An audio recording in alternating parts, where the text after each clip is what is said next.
जय जगन्नाथ दर्शक बंधु आज मे 28 तारिख गुरुवार मुझे आसी आज दिन केतोटी गुरुत्वपूर्ण खबर से भिडियो टी शेष जाए देखु एवं आपण मान भल पाइबा स्वरूप भिडियो को गोटे गोटे लाइक कर दिंतु आथि सहित आम चैनल को जदि नुआ आसी चैनल को सब्सक्राइब कर साइड रे बेल आइकन को ऑल रे सेट कर दिंतु जहाँ फल आम प्रत्येक न्यूज आप सर्वप्रथम पाइपर तेज चलतु आज दिन केतोटी गुरुत्वपूर्ण खबर उपर नजर पकाइबा। आज प्रथम खबर जून 2 तारिख जाए हिट वेव अलर्ट तेणु सूचना मिली राज्य में प्रचंड ग्रीष्म प्रवाह भीषण गुड़गुड़ी जून 2 तारिख जाए हिट वेव सतर्कता जारी कला राजस्व और विपर्यय परिचालन विभाग। झारसुगुड़ा सुंदरगढ़ बलांगीर संबलपुर केन्दुझर बलांगीर परि खनिज अंचल में आहरी संकीर्ण हेब स्थिति एने राजस्व मंत्री सुरेश पूजारी प्रतिक्रिया देइछथि। से कहिसथि जे ग्रीष्म प्रवाह दिसेनि हेले अनुभूत हुए अंशुघात जनित मृत्यु को नहीं मंत्री कहिसथि जे पोस्टमार्टम रिपोर्ट को आधार करी अंशुघात रे 3टी मृत्यु होइतिबा स्पष्ट होइछि। एथिरु रक्षा पाइबाकू भ्रम्यमाण हिट वेव शेल्टर निर्माण पई प्रस्तुति निष्पत्ति निया जाइछि। चलित वर्ष अस्थायी भ्रम्यमाण हिट वेव शेल्टर निर्माण हेब। झारसुगुड़ा NH 49 रे अस्थायी हिट वेव शेल्टर निर्माण होइछि। स्थायी हिट वेव शेल्टर पई डिजाइन प्रस्तुति सरिलाणी। आसंता वर्ष खरा दिन पूर्वरु स्थायी हिट वेव शेल्टर निर्माण काम सरिबो। एही शेल्टर को बहुमुखी करबाकू भी योजना रहिछि। ग्रीष्म दिन रे हिट वेव शेल्टर ओ अन्य समय रे अलगा काम रे व्यवहार होई पारिबो। परवर्ती खबर आसंता जून 1 तारिख रे मिलिबनी पेट्रोल और डीजेल तेणु सूचना मिली राजस्थान रे पेट्रोल पंप ऑपरेटर माने जून 1 तारिख राज्यव्यापी धर्मघट घोषणा करिसेंती। पेट्रोलियम डीलर्स एसोसिएशन कहिछि जे वर्धित मूल्य तैल कंपनी गुड़िकर मनमुखी कार्य एवं उच्च इंधन मूल्य बहु क्षति करुछि। यदि सरकार एवं तैल कंपनी गुड़िक शीघ्र समाधान न करती तेबे राज्यव्यापी पेट्रोल पंप गुड़िक बंद करी प्रतिवाद कराजिबो। एसोसिएशन अनुसार धर्मघट दिन विभिन्न जिल्ला रे मध्य प्रतिवाद कराजिबो। एही निष्पत्ति जनसाधारण मानक चिंता को वृद्धि करिछि कारण पेट्रोल पंप बंद हेबा द्वारा परिवहन एवं दैनंदिन जीवन प्रभावित होई पारे। पेट्रोल पंप ऑपरेटर माने कहिसेंती जे राजस्थान रे पेट्रोल एवं डीजेल र मूल्य पड़ोसी राज्य तुलन रे यथेष्ट अधिक। राज्य सरकारक द्वारा लागू करा जायथिबा उच्च VAT एहार एक प्रमुख कारण। उच्च मूल्य जोगु लोक माने ईंधन पई पड़ोसी राज्य को यात्रा करूछंती जहा फल रे राजस्थान रे पेट्रोल पंप गुडी करे विक्रय नियंत्रण ह्रास घटुछि। परवर्ती खबर आसंता जून 1 तारिख रु प्रति मासरे महिला को मिलिबो 3000 लेखाए टंका सह मागणा बस यात्रा। तेणु सूचना मिली पश्चिम बंगर नवनिर्वाचन सरकार राज्यर महिला मानक आर्थिक भाव सशक्त करबा पई सेमानकर सबुठार बड़ निर्वाचन प्रतिश्रुति पूरण करबाकू जाउछंती।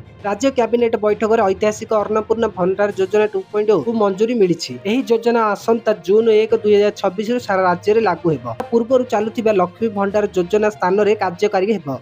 योग्य महिला मानक प्रति मासरे 3000 टंका अर्थात वार्षिक 36,000 टंका सेमानक बैंक अकाउंट को सीधा सड़क DBT माध्यम रे पठा जिवो। पूर्व योजना भली एथिरे साधारण एवं SC ST वर्ग मध्य रे कौनसी पार्थक्य रहिबो नाही। समस्त योग्य महिला मानक समान भावे 3000 लेखाए टंका मिलिबो। यह सहित जून 1 तारिख समस्त सरकारी बस रे महिला मानक पई यात्रा संपूर्ण मागणा करा जिवो। परवर्ती खबर SIR ऊपर सुप्रीम कोर्ट का बड़ राय तेणु सूचना मिली बुधवार 27 मई एणिकी गतकाली सुप्रीम कोर्ट SIR मामला रे एक बड़ राय सुनाइछंती। कोर्ट कहिछंती जे SIR प्रक्रिया रे कौनसी त्रुटि नाही। सुप्रीम कोर्ट स्पष्ट करी कहिछंती जे निर्वाचन आयोग निज क्षमतार व्यवहार करिछंती, क्षमतार बाहर को जाई नाहंती। एही संपूर्ण प्रक्रिया को असंवैधानिक बोली कहि हेबो नाही। CJI सूर्यकांत एवं जस्टिस जयमाल्य बागची खंडपीठ बुधवार दिन 27 मई एणिकी गतकाली एही राय प्रदान करिसेंती। सुप्रीम कोर्ट बाहर रे भारतीय निर्वाचन आयोग अर्थात ECL द्वारा आयोग करा जायतिबा भोटर तालिकार स्वतंत्र घनिष्ठ पुनः परीक्षण निष्पत्ति को बजाय रखिसेंती। कोर्ट राय दैछंती जे भोटर तालिकार साधारण संशोधन प्रक्रिया ठारू एहा भिन्न होइतिबारु केवल सही कारणरू SIR प्रक्रिया को बेआईन कही रद्द करा जाई परिबो नाही। कोर्ट SIR एक वैध एवं संवैधानिक प्रक्रिया बोली वर्णना करिसेंती। कोर्ट आहुरी मध्य कहिसेंती एही प्रक्रिया आईनगत भावे ग्रहणीय योग्य। परवर्ती खबर आजिठु युक्त 3 नाम लेखा आवेदन आरंभ तेणु सूचना मिली स्नातक अर्थात युक्त 3 रे नाम लेखा पई गुरुवार दिन एणिकी आज ऑनलाइन आवेदन आरंभ।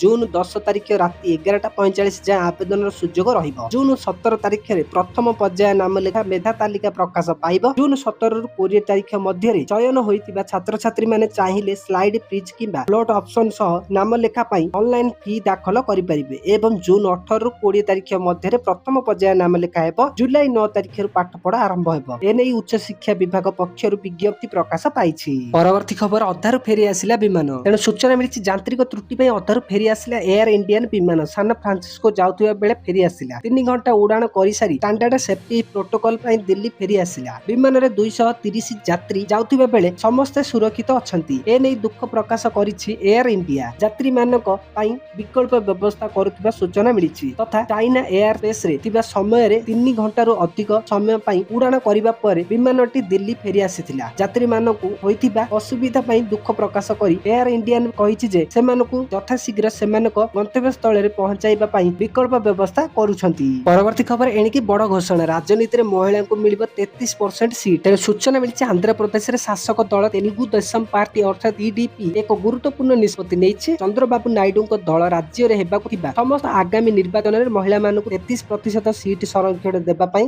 ସଂକଳ୍ପ ନେଇଛି। ଟିଡିପିର କାର୍ଯ୍ୟକାରୀ ସଭାପତି ନାରା ଲୋକେଶ ମହାନାଡୁ ଅଧିବେଶନରେ ଟିକେଟ ବଣ୍ଟନରେ ମହିଳାମାନଙ୍କ ପାଇଁ 33% ସଂରକ୍ଷଣ ପ୍ରସ୍ତାବ ଆଗତ କରିଛନ୍ତି। ଲୋକେଶ କହିଛନ୍ତି ଯେ ସଂସଦ ଅଧିବେଶନ ସମୟରେ ବିରୋଧୀ ଦଳଗୁଡ଼ିକ ମହିଳା ସଂରକ୍ଷଣ ବିଲ୍କୁ ବିରୋଧ କରିଥିଲେ, କିନ୍ତୁ ତେଲୁଗୁ ଦେଶମ ପାର୍ଟି ବିଲ୍ ପାରିତ ହେବାକୁ ଅପେକ୍ଷା ନ କରି ମହିଳାମାନଙ୍କ ପାଇଁ 33% ସଂରକ୍ଷଣ ପ୍ରଦାନ କରିବାର ଏକ ଐତିହାସିକ ନିଷ୍ପତ୍ତି ନେଇଛି। ପରବର୍ତ୍ତୀ ଖବର ଏଣିକି ଓଡ଼ିଶା ପୋଲିସରେ ବଡ଼ ନିଯୁକ୍ତି। ତେଣୁ ସୂଚନା ମିଳିଛି ଓଡ଼ିଶା ପୋଲିସ ବିଭାଗରେ ଖାଲି ପଡ଼ିଥିବା ପଦବୀଗୁଡ଼ିକୁ ପୂରଣ କରିବା ପାଇଁ ରାଜ୍ୟ ସରକାର ଏକ ବଡ଼ ନିଯୁକ୍ତି ପ୍ରକ୍ରିୟା ଆରମ୍ଭ କରିଛନ୍ତି। Odisha uniformed services staff selection commission ଅର୍ଥାତ୍ OUSSSC ମାଧ୍ୟମରେ ମୋଟ 7,664ଟି ପୋଲିସ ପଦବୀ ପୂରଣ କରାଯିବ। ଏହି ନିଯୁକ୍ତିରେ constable, OISF constable, civil constable ଏବଂ ସବ୍ ଇନ୍ସପେକ୍ଟର ଅର୍ଥାତ୍ SI ସମେତ ସମାନ ପଦବୀଗୁଡ଼ିକୁ ଅନ୍ତର୍ଭୁକ୍ତ।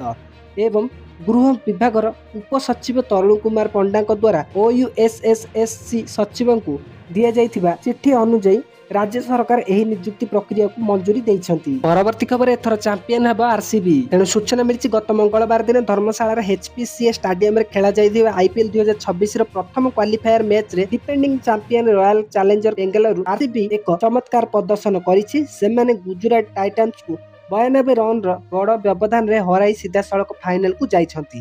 ଟସ୍ ଜିତି ଗୁଜୁରାଟ ପ୍ରଥମେ ବୋଲିଂ କରିବାକୁ ନିଷ୍ପତ୍ତି ନେଇଥିଲା ଏବଂ ପ୍ରଥମେ ବ୍ୟାଟିଂ କରି RCB 5ଟି ୱିକେଟ୍ ହରାଇ 254 ରନରେ ଏକ ବିଶାଳ ସ୍କୋର କରିଥିଲା, ଯାହା IPL ପ୍ଲେ-ଅଫ୍ ଇତିହାସରେ ସର୍ବାଧିକ।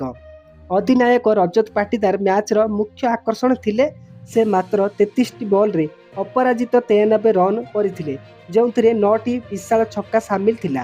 ତାଙ୍କର ଏହି ଚମତ୍କାର ପାଳି ପାଇଁ ତାଙ୍କୁ ପ୍ଲେୟର ଅଫ୍ ଦି ମ୍ୟାଚ୍ ମିଳିଥିଲା ଏବଂ ବିରାଟ କୋହଲି ମଧ୍ୟ 25 ବଲରେ 43 ରନ୍ କରି ଦଳକୁ ଏକ ଭଲ ଆରମ୍ଭ ଦେଇଥିଲେ। ପରବର୍ତ୍ତୀ ଖବର ରାସନ କାର୍ଡଧାରୀଙ୍କ ପାଇଁ କେନ୍ଦ୍ର ସରକାରଙ୍କ ବଡ଼ ଘୋଷଣା। ତେଣୁ ସୂଚନା ମିଳିଛି ପ୍ରଧାନମନ୍ତ୍ରୀ ନରେନ୍ଦ୍ର ମୋଦିଙ୍କ ଅଧ୍ୟକ୍ଷତାରେ ଅନୁଷ୍ଠିତ କେନ୍ଦ୍ର କ୍ୟାବିନେଟ ବୈଠକରେ ଏକ ଗୁରୁତ୍ୱପୂର୍ଣ୍ଣ ନିଷ୍ପତ୍ତି ନିଆଯାଇଛି। ଏହି ନିଷ୍ପତ୍ତି ସିଧାସଳଖ 80 କୋଟି ରାସନ କାର୍ଡଧାରୀଙ୍କୁ ପ୍ରଭାବିତ କରିବ। ସରକାର ରାସନ ବ୍ୟବସ୍ଥା ଅର୍ଥାତ୍ PDS ସାଧାରଣ ବଣ୍ଟନ ବ୍ୟବସ୍ଥା ସମ୍ପର୍କରେ ଏକ ଗୁରୁତ୍ୱପୂର୍ଣ୍ଣ ନିଷ୍ପତ୍ତି ନେଇଛନ୍ତି। ସାର୍ଥକ PDS ଯୋଜନା ଆରମ୍ଭ କରାଯାଇଛି। ଏହି ସମ୍ପୂର୍ଣ୍ଣ ଯୋଜନାରେ ପ୍ରାୟ 25,530 କୋଟି ଖର୍ଚ୍ଚ ହେବ। କେନ୍ଦ୍ର କ୍ୟାବିନେଟ ବୈଠକ ପରେ ଅଶ୍ୱିନୀ ବୈଷ୍ଣବ ଘୋଷଣା କରିଥିଲେ ଯେ ଦେଶର 80 କୋଟି ଲୋକଙ୍କୁ ରାସନ ଯୋଗାଇବା ପାଇଁ ଏକ କାର୍ଯ୍ୟକ୍ରମ ଚାଲିଛି। ଏହି ଅର୍ଥପୂର୍ଣ୍ଣ PDS ଯୋଜନାରେ 3ଟି ପରିବର୍ତ୍ତନ କରାଯାଇଛି।